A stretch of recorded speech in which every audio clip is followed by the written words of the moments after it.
Now at 11, the latest on the devastating wildfire season happening in Oregon and Washington and the aftermath. Why did my house survive? 3 houses down, burned all the way to the ground. Plus a more than century-long tradition happening this weekend in Astoria. The connection this year's Regatta Grand Marshal has to the event. Kind of bring it all together with my dad, with my sister. It's a family deal. And later on, saying goodbye to a long-standing Portland mall, at one point, the largest in the Pacific Northwest. This was a much bigger audience than when we skated nationals.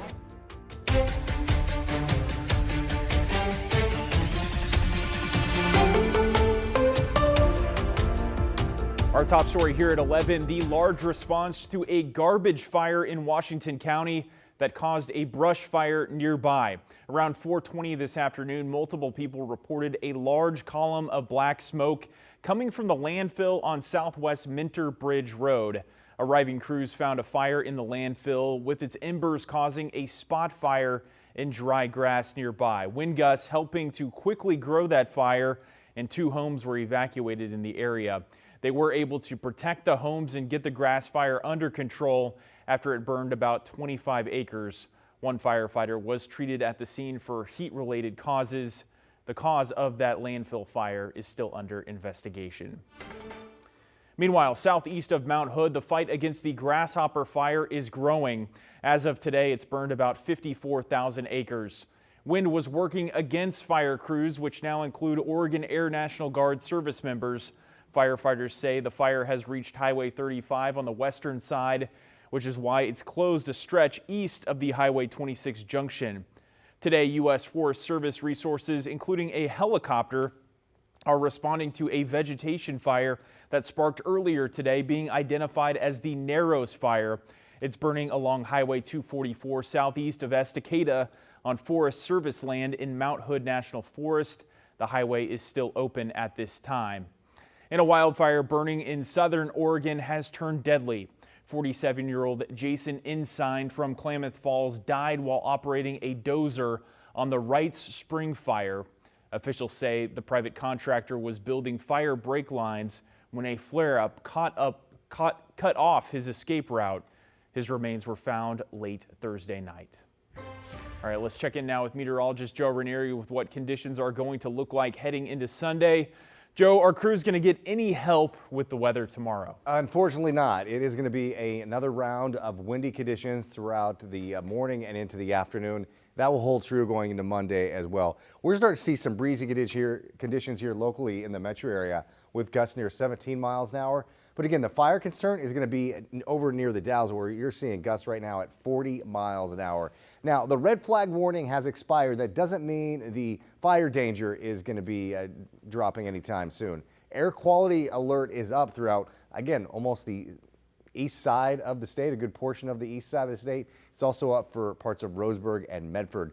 Very smoky and hazy. Now, the more east you go is where that smoke is going to be pretty evident. It won't be moving into the metro area, at least this time around. As you can see, gusts will be picking up tomorrow afternoon, close to 25, 30 miles an hour at times, and they pick up again going into tomorrow night. So it's the breezy conditions, low relative humidity.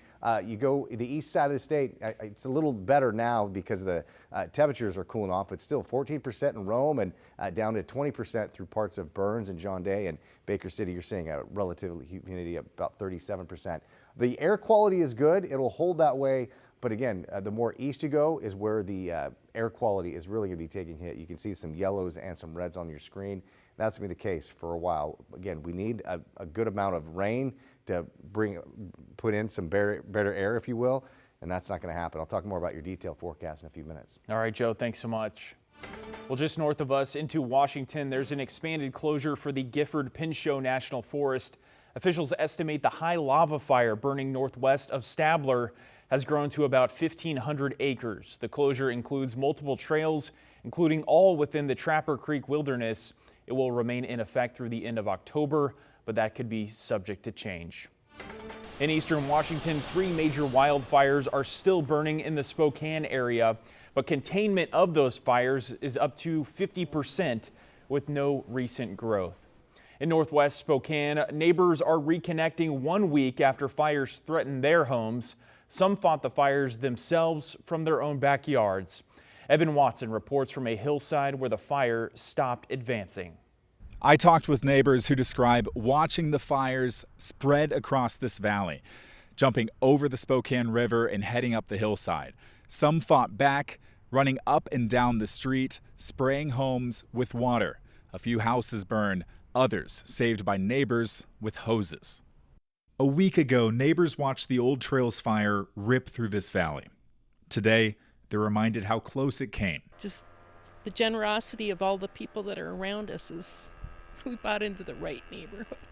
Betsy Schmidt and her husband were states away at a family reunion in Minnesota. And our neighbor and some other neighbors had come over with our hose and these hoses, and we're spraying down everything. And it's just kind of overwhelming to think otherwise our house might not be here. Other families didn't return to good news. Just a few houses away on the same street, the fire burnt down multiple homes and backyard sheds. Dan Wunderlich We're spraying water down. Well, then the fire comes right up the deal. was one of the neighbors trying to save as many houses as he could. Ate probably 50 pounds of soot, at least. Lucky, fortunate. Why did my house survive? 3 houses down, burned all the way to the ground. On Saturday, firefighters walked the perimeter of the damage, right up to Schmidt's property line. When you look around, the devastation, thinking how quickly it could have been so different. People that we don't even know, we haven't even met. That it's pretty overwhelming to think that there's people that are that good. Crews monitored and assessed homes in the neighborhood on Saturday morning. Schmidt looks at photos of the fires and then out into the smoky air and mass of burnt trees across that valley behind her home. But it's still beautiful, even the way it is. This part of northwest Spokane is still under a level 3 evacuation order, but many neighbors are now back home looking at impacts and finding ways to help each other. Evan Watson reporting. And a reminder, we've activated our Northwest Response Fund. You can donate by scanning this QR code you see right there on your screen.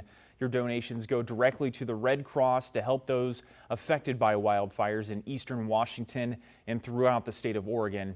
If you want to donate in person, just visit any local U.S. Bank branch. Portland police have arrested the suspect of a homicide investigation that started earlier this week along the south waterfront. Police believe 42-year-old Said Ali fired at 41-year-old Anwar Osman while the two were stopped at an intersection and then fled in his car. Investigators say the two knew each other.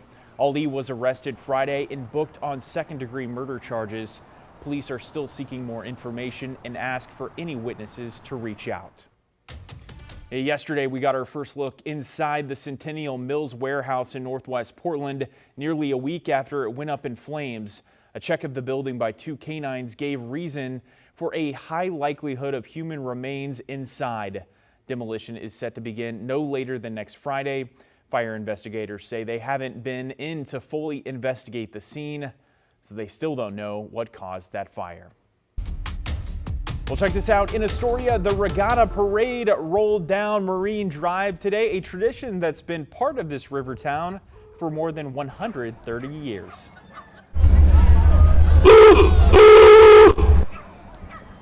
The Astoria Regatta began in 1894, celebrating the Columbia River, the fishing fleet, and the people who built their lives along the waterway. This year, the Grand Marshal is someone whose story is woven into Astoria's own history, Jeff Daly.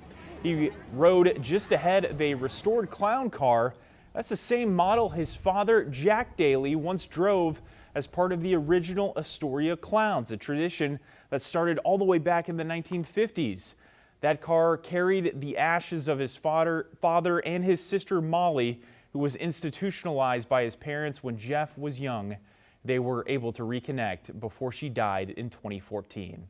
She never saw a regatta parade, never had no idea what a regatta parade was. She had no idea what family was. So today we've got the whole clown family together and we're going to give her a ride. A final ride through the town she and their father loved, and the parade that defined their family's happiest memories. And a traffic impact notice for Portland drivers. The Providence Bridge pedal returns tomorrow, and that means several bridges are going to be impacted. The detailed restrictions are up right there on your screen for the Hawthorne, Morrison, and Selwood bridges. The Hawthorne Bridge will reopen at the end of the event, while the Morrison and Selwood bridges will reopen before noon.